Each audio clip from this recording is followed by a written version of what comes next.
दोस्तों 4 जुलाई 2017 के दिन को कौन भूल सकता है। जी हाँ, 70 सालों के बाद भारत के वर्तमान प्रधानमंत्री नरेंद्र मोदी जी इजराइल की धरती पर जो उतरे। हमारे देश के ये पहले प्रधानमंत्री थे जो कि इजराइल गए थे। लेकिन क्या वजह थी कि इससे पहले कोई भी भारतीय प्रधानमंत्री इजराइल देश नहीं गया? क्या वजह रही होगी कि दुनिया के तमाम देशों का दौरा हमारे प्राइम मिनिस्टर करते हुए आए लेकिन इजराइल नहीं गए? क्या ये वोट की राजनीति थी या कोई और दिक्कत थी? खैर, वो बात की बात है। आज हम आपको इजराइल और भारत की दोस्ती के बारे में बताएंगे। आज हम आपको इजराइल की ताकत दिखाएंगे, क्यों सभी देशों के पसीने छूट जाते हैं इजराइल के नाम से, ये हम आपको दिखाएंगे। आप बस बने रहिए हमारे साथ इस वीडियो के अंत तक। दोस्तों, इस समय इजराइल देश में क्या चल रहा है किसी को बताने की कोई जरूरत नहीं है, लेकिन ये बात भी तय है कि एक तरफ जहां दुनिया कोरोना से लड़ रही है, वहीं दूसरी तरफ वर्ल्ड वॉर होने का खतरा भी है। आज हम आपको बताते हैं कि कैसे इजराइल और भारत की दोस्ती कई देशों के लिए सरदर्द का कारण बन गई है। कई देशों के पसीने छूट रहे हैं, लेकिन भारत और इजराइल के बीच कैसे हैं रिश्ते? इसकी शुरुआत होती है भारत और चीन के बीच तकरार से। आइए जानते हैं डिटेल में इन दोनों देशों के बारे में, दुनिया के कूटनीतिक रिश्तों के बारे में। दोस्तों, भारत चीन के बीच जैसा तनाव है, उसमें अनचाहे ही भिड़ंत के हालात बन सकते हैं। बहुत सारे देश चीन के विरोध में दिख रहे हैं। अमेरिका और ऑस्ट्रेलिया जैसे समृद्ध देश भारत के लिए खुलकर सामने आए हैं। अनुमान लगाया जा रहा है कि अगर दोबारा तनाव बढ़ जाए तो कौन किसके साथ रहेगा। खेमे में भारत के मित्र और शत्रु देश अलग अलग समझ आ सकते हैं, लेकिन इजराइल का क्या? इजराइल के बारे में असमंजस। कुल मिलाकर बहुत से देशों की स्थिति साफ है, लेकिन इजराइल को लेकर असमंजस के हालात हैं कि वो किसके साथ होगा। इजराइल के दोनों ही देशों से अच्छे संबंध हैं। भारत की बात करें तो दोनों ही देशों को लगभग एक साथ आजादी मिली। शुरुआती संबंध थोड़े उतार चढ़ाव वाले रहे, लेकिन बाद के सालों में दोनों देशों ने एक दूसरे का साथ दिया। हथियारों के लिहाज से काफी एडवांस देश ने साल 1962 में चीन युद्ध के दौरान भारत को हथियार दिए। बाद में वक्त में पाकिस्तान से करगिल युद्ध में भी भारत को इस देश से अत्याधुनिक हथियार मिले। भारत इजराइल की दोस्ती। जब भारत में इंटेलिजेंस एजेंसी की नींव डली, तब भी इजराइल की खुफिया एजेंसी मोसाद ने मदद की थी। बाद के समय में संबंध और गाढ़े होते गए। 90 के दशक के बाद से दोनों देश एक दूसरे को सहयोगी राष्ट्र कहने लगे। इजराइल और भारत ने रक्षा सौदों के लिए डील की, जिसके तहत वो देश भारत में अत्याधुनिक हथियार बनाने की ट्रेनिंग और मदद दे रहा है। इजराइल की कई सारी कंपनियां भारत के साथ पार्टनर हैं। वैसे भारत इजराइल के रिश्ते व्यापार और कूटनीति से भी ज्यादा हैं। इसकी वजह भारत का साउथ कोरिया, जापान, सिंगापुर और यूएई जैसे देशों से अच्छे संबंध हैं। चूंकि ये सारे देश इजराइल के साथी हैं, इसलिए भी हमारे और इजराइल के संबंध बेहतर हालात में हैं। अमेरिका क्यों दबाव बना रहा? अब इस रिश्ते की एक और कड़ी है इजराइल, चीन और अमेरिका के रिश्ते। बीते कुछ सालों में चीन ने एक रणनीति के तहत उन सारे देशों को जोड़ना शुरू किया जो अमेरिका के साथी हों, ठीक वैसे ही जैसे फिलहाल चीन भारत के साथ कर रहा है। अब चूंकि इजराइल को अमेरिका का लंबे समय से सपोर्ट रहा है, ऐसे में चीन इजराइल के बीच बढ़ती मैत्री अमेरिका उखल रही है। चीन की कंपनियां इस देश में लगभग $20 बिलियन की डील पर काम कर रही हैं। चीन का ये निवेश अमेरिका को सबसे बड़ा बाजार बनने से रोक सकता है। यही वजह है कि अमेरिका इजराइल पर जोर डाल रहा है कि वो चीन से न जुड़े। साथ ही कोरोना के लिए भी चीन को जिम्मेदार मानते हुए अमेरिका चाहता है कि इजराइल उसे अपने यहाँ रोके। अब ये समझना बाकी है कि क्या इजराइल भारत और अमेरिका के साथ अपनी दोस्ती को ज्यादा तवज्जो देगा या फिर बीजिंग के इन्वेस्टमेंट के कारण उससे रिश्ते को बनाए रखना चाहेगा। कुल मिलाकर इजराइल के लिए किसी एक पक्ष को चुनना आसान नहीं होगा। भारत की ताकत देखिए। दोस्तों, भारतीय वायुसेना में करीब 1,40,000 सैनिक हैं। भारत के पास 1,700 एयरक्राफ्ट हैं। इसके अलावा 900 कॉम्बैट एयरक्राफ्ट भी हैं। भारत के पास 10 C-17 ग्लोब मास्टर एयरक्राफ्ट हैं, जो एक बार में 4,200 से 9,000 किलोमीटर की दूरी तक 40 से 70 टन पेलोड ले जाने में सक्षम हैं। वहीं भारतीय नौसेना के पास 1 युद्धपोत, 18 विमान वाहक युद्धपोत, 15 लड़ाकू युद्धपोत, 10 विध्वंसक युद्धपोत, 20 छोटे जंगी जहाज, 14 पनडुब्बियां, 135 गश्ती युद्धपोत और 295 समुद्री बेड़े हैं। क्यों पूरी दुनिया इजराइल की सैन्य शक्ति का लोहा मानती है? दोस्तों, इजराइल दुनिया का एकमात्र यहूदी राष्ट्र है। ये धार्मिक रूप से काफी कट्टरवादी है, जिसकी जनसंख्या लगभग 85 लाख है। ये देश चारों ओर से दुश्मन देशों से घिरा रहता है, लेकिन ये अपने दुश्मनों को उनके घर में घुसकर मारने का साहस रखता है। इनकी नीति ये है कि दुनिया में जहां भी यहूदी हैं, इजराइल उन्हें अपना नागरिक मानती है। इस देश में सभी नागरिकों को सेना में जाना अनिवार्य है। लड़कों की 3 साल की आर्मी ट्रेनिंग होती है और लड़कियों को 2 साल की ट्रेनिंग दी जाती है। यही कारण है कि पूरी दुनिया इजराइल की सैन्य शक्ति का लोहा मानती है। इजराइल अपने दुश्मनों को कभी नहीं छोड़ता है। सन 1972 में जर्मनी के म्यूनिख शहर में हो रहे ओलंपिक खेलों में फिलीपींस के आतंकवादियों ने इजराइल के 11 खिलाड़ियों को मार दिया था। उस समय तत्कालीन प्रधानमंत्री गोल्डा मेयर ने इसका बदला लेने के लिए खुफिया एजेंसी मोसाद को इसकी जिम्मेदारी सौंपी थी। मोसाद ने उन आतंकवादियों को घर में घुसकर चुन चुन कर मार दिया था। अब इस देश में कोई आतंकी संगठन भी हमला करने से बचता है।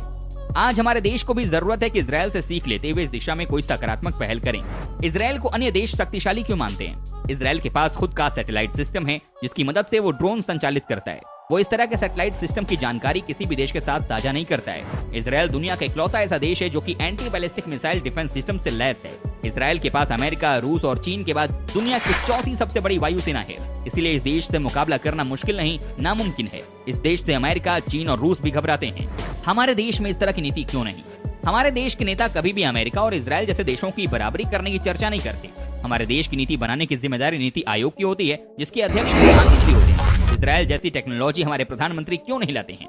इजराइल की मिसाइल से थर-थर कांपती है दुनिया। फिलिस्तीन को इन हथियारों से कर सकते हैं तबाह। फिलिस्तीन और इजराइल के बीच जंग जारी है। अब तक कई लोग दोनों देशों की आपसी लड़ाई के चलते अपनी जान गंवा चुके हैं कि इस हमले में इजराइल की एंटी मिसाइल डिफेंस सिस्टम के आगे हमास संगठन ढेर हो गए। इजराइल कहने को भले ही छोटा देश कहा जाता है, पर इजराइल में बने हथियारों को पूरी दुनिया भर में प्रयोग किया जाता है। ये हैं वो 6 हथियार जिनसे मिलती है उसे नई पहचान। बराक 8 मिसाइल की खासियत है कि जमीन से हवा में मार करने वाली अचूक मिसाइल कही जाती है। इजराइल भारत को खूबियों से भरी मिसाइल उपलब्ध कराता रहा है। इजराइल इस मिसाइल को बेचकर ही 1000 करोड़ रुपए से ज्यादा का सौदा भारत से कर लेता है। ELM-2238 स्टार की खासियत है कि हवा और जमीन में दुश्मनों के हथियार इसकी पकड़ में तुरंत आ जाते हैं। दुनिया में सबसे तेज रडारों में से एक इसे माना जाता है। इजराइल कई देशों को इन रडार की आपूर्ति करता है। दोस्तों, फाल्कन एयर वार्निंग सिस्टम की खासियत है कि हवा में किसी भी तरह के खतरे की चेतावनी ये सिस्टम तुरंत देता है। इजराइल भारत के साथ 8000 करोड़ रुपए से ज्यादा के समझौते पिछले वर्षों में कर चुका है। डर्बी मिसाइल देखने में भले ही पतली लगती हो, पर लड़ाकू विमानों में इस मिसाइल का प्रयोग खूब किया जाता है। हवा में विरोधियों को मुश्किल में डालने का काम डर्बी मिसाइल ही करती है। हवा से हवाएं मार करने वाली सबसे बेहतरीन मिसाइलों में से एक है ये मिसाइल।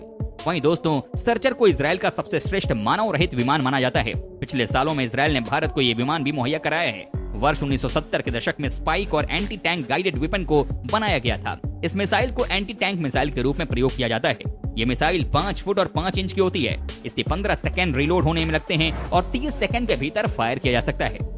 इजराइल का गुप्त परमाणु कार्यक्रम। साल 2016 में इजराइल सेना पर सबसे अधिक खर्च करने वाला 15वें पायदान पर था।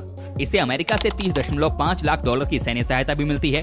जानकार बताते हैं कि 1985 तक इजराइल दुनिया भर में सबसे बड़ा ड्रोन निर्यातक देश रहा। उसका ड्रोन का 60% वैश्विक मार्केट पर कब्जा था। मिसाल के लिए 2010 में 5 नाटो देश अफगानिस्तान में इजरायली ड्रोन उड़ाते थे। आखिर जिस देश की उम्र 70 साल भी नहीं हुई है, उसने दुनिया की सबसे आधुनिक सेना कैसे तैयार कर ली? इसका जवाब उसकी राष्ट्रीय संरचना में ही नहीं है।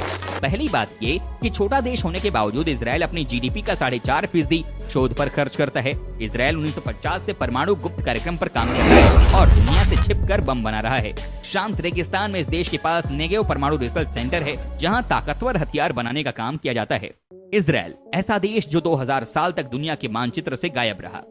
सन 1948 से पहले इजराइल नाम का कोई भी देश इस धरती पर मौजूद नहीं था, लेकिन एक दिन विश्व के भूगोल पर इस देश का नक्शा अस्तित्व में आया और देखते ही देखते ये सैन्य ताकत और तकनीक के मामले में दुनिया भर में अव्वल बन गया।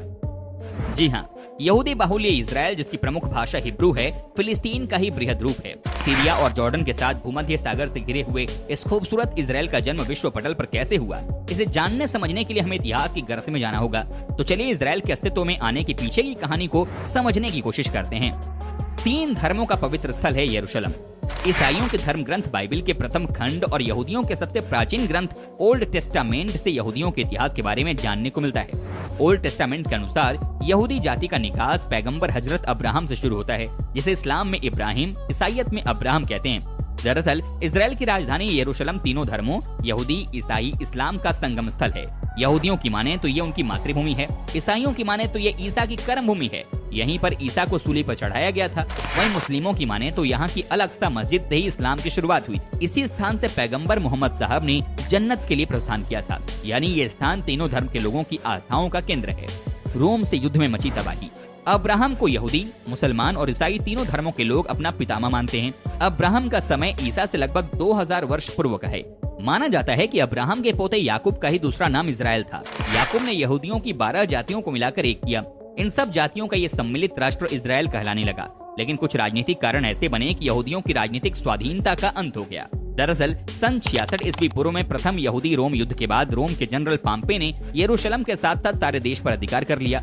इतिहासकारों का कहना है कि हजारों यहूदी इस लड़ाई में मारे गए। और हाँ, अगर आप हमारे चैनल पर नए हैं तो प्लीज चैनल को सब्सक्राइब जरूर कर दीजिएगा, क्योंकि हम आपके लिए रोज इस तरह के वीडियो बनाते रहते हैं। दोस्तों, अपना ख्याल रखिएगा। मिलेंगे अगले एपिसोड में, तब तक के लिए take care and bye bye.